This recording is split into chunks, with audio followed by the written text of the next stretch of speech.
Je me suis fait tour à tour traiter de facho, de gaucho, d'homophobe, de putaclic, de pute tout court. Ça n'a jamais entraîné le doute, au contraire. Vous avez pas honte un peu? Serrez le ventre, rentrez le cul. Qu'est-ce que c'est que ce look de merde? Rentrez chez vous les parigots. Je suis connue pour mon audace, mes coups de culot. Et aujourd'hui, ce que je vous propose, c'est 5 conseils pour être le plus culotté possible dans votre carrière. Osez sortir du cadre et accepter de décevoir. J'ai commencé la scène et les cours de théâtre à 26 ans, excessivement tard, et j'ai horreur de dire ça, mais c'était par hasard. Je vis dans un mensonge grisant. Je me destinais à travailler dans la haute fonction publique, dans l'administration, en faisant des concours de type l'ENA. Mon père, dont je suis absolument très proche, voulait absolument que je devienne présidente de la République française.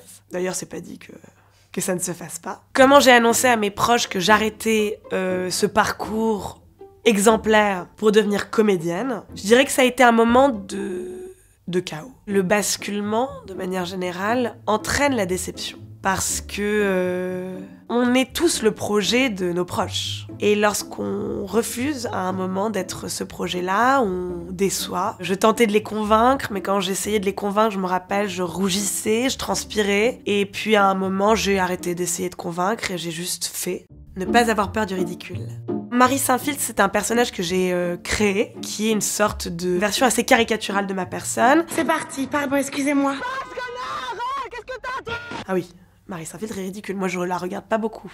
Alors, vous aussi vous avez des tentouses? Je vais juste rentrer, mais merde! Quand j'ai commencé à lancer Marie Saint-Filtre, j'étais encore un petit peu dans un réseau professionnel. Comment j'ai concilié ce début de carrière politique avec ce début de passion artistique? Il y a eu un coup un peu compliqué. Ça a été le meeting du Front National où j'ai fait les doigts d'honneur, puisque c'était un moment de campagne présidentielle, où moi j'étais dans la campagne présidentielle. Ça a été compliqué ensuite de continuer à aller au bureau, et c'est là, je crois, que je me suis dit, bon bah je ne reculerai plus, et je vais y aller tout court. Et juste après, j'ai eu cette bonne idée de faire une vidéo sur la marijuana, où on m'a vu totalement fonce-dé. Et là, je me suis dit, bon bah là, c'est adieu. Faites attention à la fonce dalle. Dans un contexte pro, être ridicule, ça peut aider en ouvrant les portes qu'on n'osait pas ouvrir. Il y a cette phrase de Jean Kelevitch que j'adore qui dit « L'homme brûle de faire ce qu'il redoute le plus ». On pense que la peur va venir nous créer cette boule au ventre qui paralyse. Moi, je considère la peur comme un moteur. À partir du moment où il y a peur, c'est qu'il y a quelque chose d'important pour nous. Vaincre le sentiment d'imposteur. Je suis humoriste, comédienne, chanteuse, auteur, et en même temps, rien de tout ça. Rien.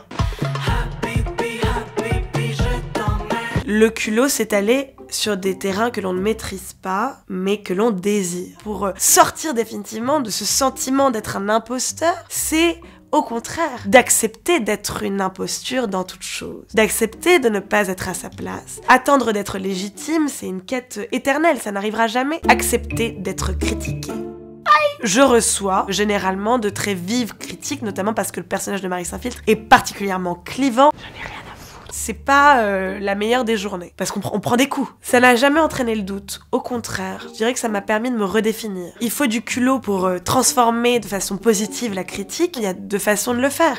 La première, c'est évidemment savoir quelle est cette critique. Est-ce que c'est contre ma personne, ou est-ce que c'est contre ce que j'ai fait? Ce qui est déjà quelque chose de très différent. Une fois qu'on a ça, est-ce qu'il faut que je me corrige ou est-ce qu'il faut que je passe outre? Et donc là, c'est un vrai arbitrage à faire. Dire bon, ok, là mon boss vient de m'allumer la gueule, est-ce qu'il a raison? Et en quoi il a raison? Est-ce que je peux progresser là-dessus ou est-ce que ça c'est juste ma limite et alors à ce moment-là, fuck off? Revoir sa définition du succès. Ce qui va pas avec la définition du succès dans notre société, c'est qu'elle est une course effrénée vers une quête dont on ne connaît pas véritablement l'objectif. Et je pense que l'idée qu'on nous inculque depuis tout petit du succès, de la réussite sociale, du prestige professionnel, est une chaîne très lourde. Il faut du culot pour un moment briser ces chaînes. Le petit conseil que je pourrais donner, c'est pas de se réveiller le matin avec une liste de tâches, mais de se réveiller le matin en se disant comment je vais pouvoir m'amuser dans ce que je vais faire. Qu'est-ce qu'il faut retenir de mes conseils? C'est d'absolument retenir aucun de ces conseils, car c'est encore une grande imposteur qui vous parle et qui vous dit ne m'obéissez surtout pas parce que la première chose à faire, c'est de désobéir.